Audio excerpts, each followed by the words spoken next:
Hey guys, welcome back to the Marketing for Tax Professionals podcast. My name is Emily Roman and Jesse Arroyave. Awesome. And today we're going to be talking about something that I love, She loves this way too much, actually. And it's crazy, but a lot of people don't like it. I love it.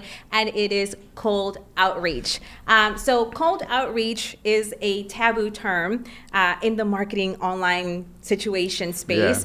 Yeah. And I think it's truly because it seems like it might be a little bit more difficult, or it might involve a lot more legwork or sweat for you to actually get some results. But in my opinion, is one of the most effective or cost-effective ways to actually generate leads and convert them quickly.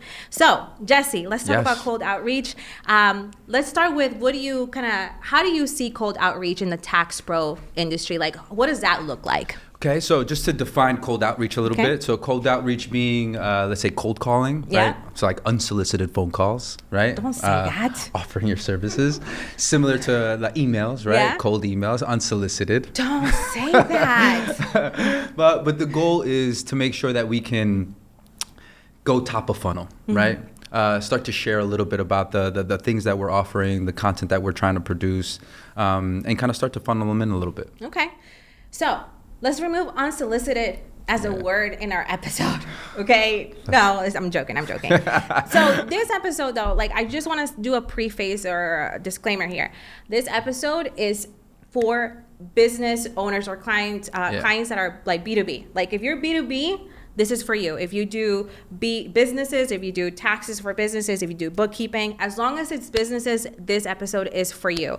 If you are only working with consumers or like your regular person. Yeah, or just individual taxpayers. Taxpayers. There you go. Thank you. This episode is not for you. I'm sorry. Okay, you don't do this.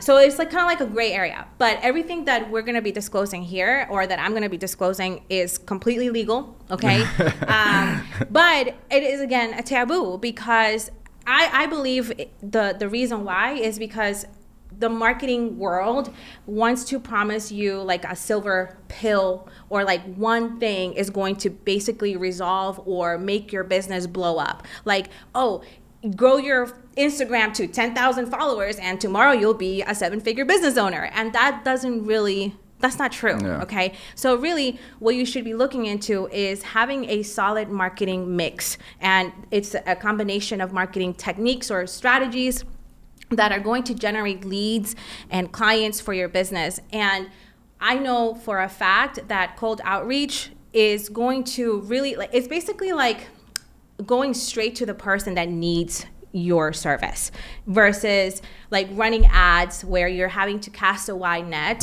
and just kind of let it work and see if the algorithm finds somebody, or social media where you're posting every single day and you're also waiting until somebody be like, hey, I like it. I like your content. Hey, I'm going to DM you now. Right. But in the grand scheme of things, if you have all of these things working at the same time, I think that that's like the perfect case scenario for a business, because that's how you take your business to the next level, basically. So tell me how you feel about cold outreach. So we already know because we said unsolicited like 2 times already. But anyways, I was just trying to give a very direct definition of what that is.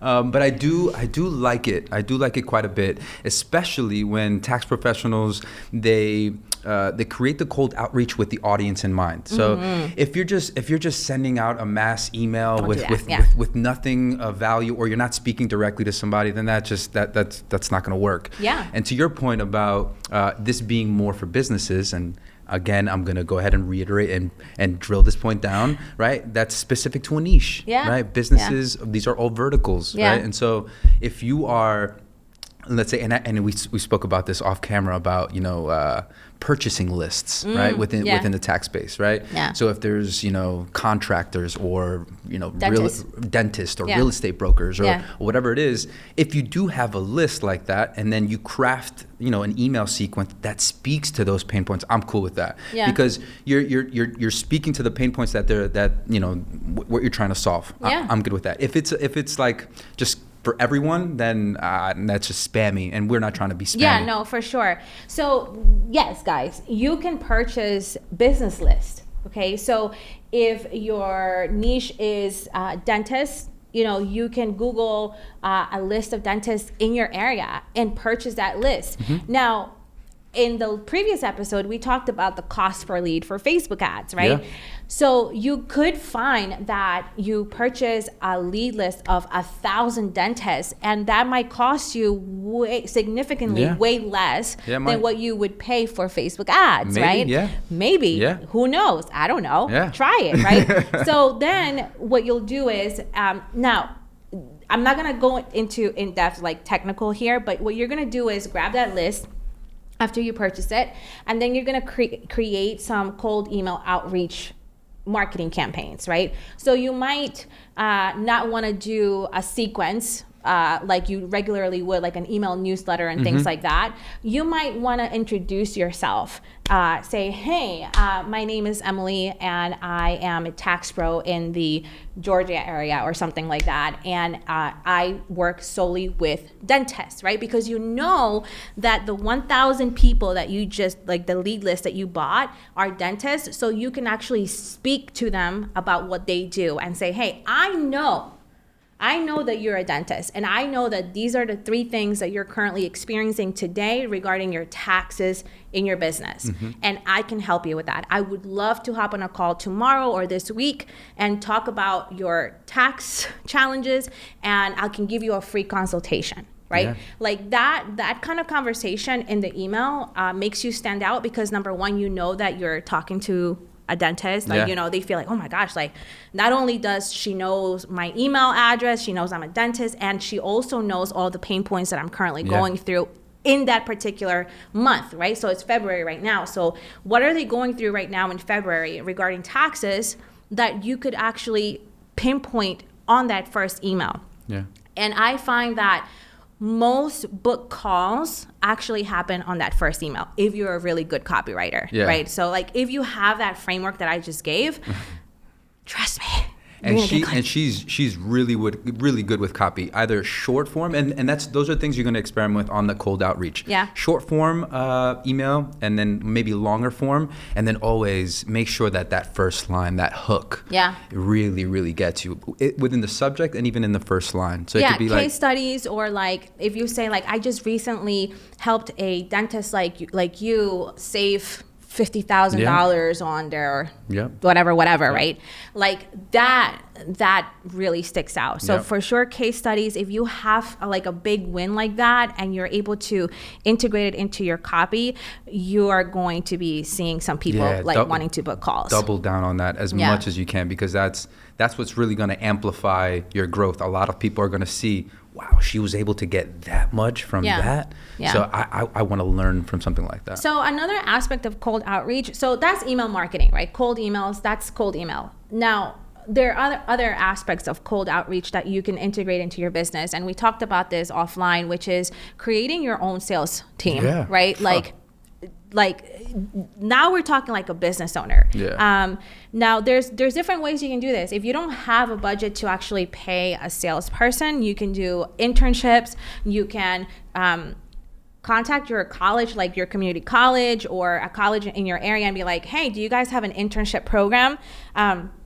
And we would like to bring some of the college students to like learn about business, learn about entrepreneurship, learn about sales and things like that, and then bring them into your business. And one of the things that I would recommend though is that you create some really solid SOPs or standard operating procedures, so that they know everything that they need to know about your business, and then train them into sales calls. Then you can go ahead and proceed to actually get them to like look at your area and start doing those phone calls. You want to add anything to that? I think that part's excellent. So if you have, for instance, if you don't have the budget for a sales guy, but you do have the budget for a virtual assistant, maybe overseas, right? They can scrub those lists or those people or those dentists within 5 to 10 miles of your tax office. I'm sure that you'll find that maybe get 150, 200 people that you didn't have before. Yeah. It didn't cost you to acquire that name, that phone number, and email. Now that person has it. Now you create a sales script that's intentional, right? Yeah. And making sure that you can at least get that booked appointment, or just, you know,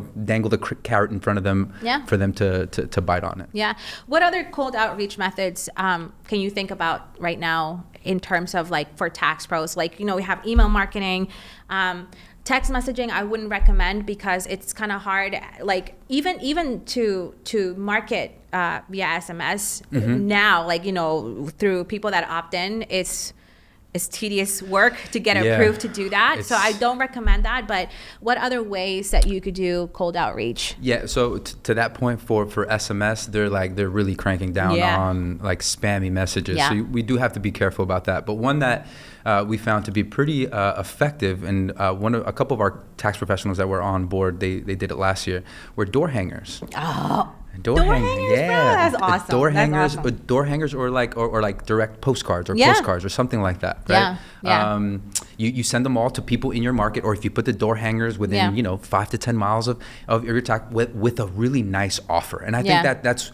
And when we're talking about paid marketing, and in the last episode, it's really getting the offer right. Oftentimes, it's not so much the copy, it's not so much the visual, it's more of what are you offering to the clients, right? So in that door hanger, have that quick little offer. Like right now in February, because it's cold and all that stuff, like that giveaway, like the travel, like the cruise, like that vacation situation, man, like a door hanger, hey, we are, that's awesome. First 100 filers get a free vacation stay. What? Yeah. Like now at least you tickled my fancy. Now here's what I'll speak to that. Now there you're selling more on some of the experiences that you have. You're not really focusing on your value. Yeah. Right? So catch 22 there. But to your point, so I actually had done some mailer marketing, right? So if you go to USPS, there is a page. I don't remember the actual domain or like URL, but there is a page that allows you to look at the zip codes and allows you to look at the income of each particular household in that zip code. It allows you to know how many people are in that house, and like a couple of other like demographics that you would kind of like be able to isolate. So for example, if you work with people that I don't know, like that are closer to a center city situation, for example, you can select those zip codes and then send it out to a printer, and then send it to that specific zip code based on income, based on how many households. So it would be really, really cool. And I know that tax professionals that did it last year, they even got their kids, to kind of get involved. And they were the ones kind of putting the door hangers and stuff like that. So it's a good way to kind of get them involved, but also obviously you're taking control of your local community. You're making sure that you're the go-to tax person for them by positioning yourself and kind of spreading awareness within your realm. I think cold outreach, like from a marketing perspective, is very like, it's salesy, right? Like it's sales, and it kind of like blurs the lines between marketing and sales. So I think it's the ability of actually knowing who you're talking to. Because like, for example, if I go to an event, like a convention of dentists, I know that they're all dentists. Again, I know what their pain points are. I know who they are, right? So like, it's almost like a confidence boost, because like I can go into a room and I know exactly what can make you tick, or what I know what to say. I know how to word or verbalize certain things to make you feel like I'm relatable, to make you feel like you can trust me like this. Versus with other techniques in marketing, it takes a while. Like everything in marketing does take time. It could take a day, it could take a month, it could take a year. It really doesn't, I can't really tell you that, but it's so easy for you to come into a room and just be like, hey, I know exactly what you need. And I got it. Like that's how I feel about cold outreach. What do you think? And if we create those email marketing sequences with the right kind of pain points in the way that we're addressing them, if we speak directly to them, I think that's the way that makes it most successful. If you're trying to cast a wide net and trying to talk to everybody. You're not going to talk to anyone. Yeah. So I wanted to add into this, like, how do you integrate cold outreach with your overall marketing strategy? What are your thoughts on that? So I love that cold outreach is now kind of turning into more of a, well, in the traditional sense, cold calling and cold emailing, but I think you can consider cold outreach as a form of content creation, right? Because it's very like, it's non-intrusive. It's just kind of out there, right? Yeah. Like having people understand what it is that you're offering, how you're positioning yourself, the kind of content that you want to build around it so that you just kind of get eyeballs on it. Yeah. And I love that. I love how it's the cold outreach kind of segued into, and I think it's a question that you asked in terms of advancements in cold outreach. Yeah. And one of those is kind of that social media game, right? And how you're positioning yourself on social. Yeah. And how are you doing some of those things to funnel in the right way? I think to your point, if you do this correctly, you have the ability to not just validate the product that you're offering, you have the ability to validate your marketing message, your sales message. You have the ability to identify the objections that people may have, whether it's pricing, whether it's confusing, whether it's not the right time. And all of this information that you're gathering and that you're validating as you're going through this process, you can use it to later down the line create some really, really successful and effective marketing strategies. One of the last things to kind of just wrap this episode up that I love about cold outreach is the ability to generate marketing budget quickly. So if you close one or two people off of this particular strategy in the beginning, and I'm talking to those that are just starting, the tax pro business. Mm-hmm. If you're able to successfully do this and close, one or two business clients, you can use that budget or that income to then begin other parts of marketing that you may otherwise not have the budget for. Yeah. So. And one thing that I really wanted to emphasize in terms of, and we talked about it in terms of the paid lists. Yeah.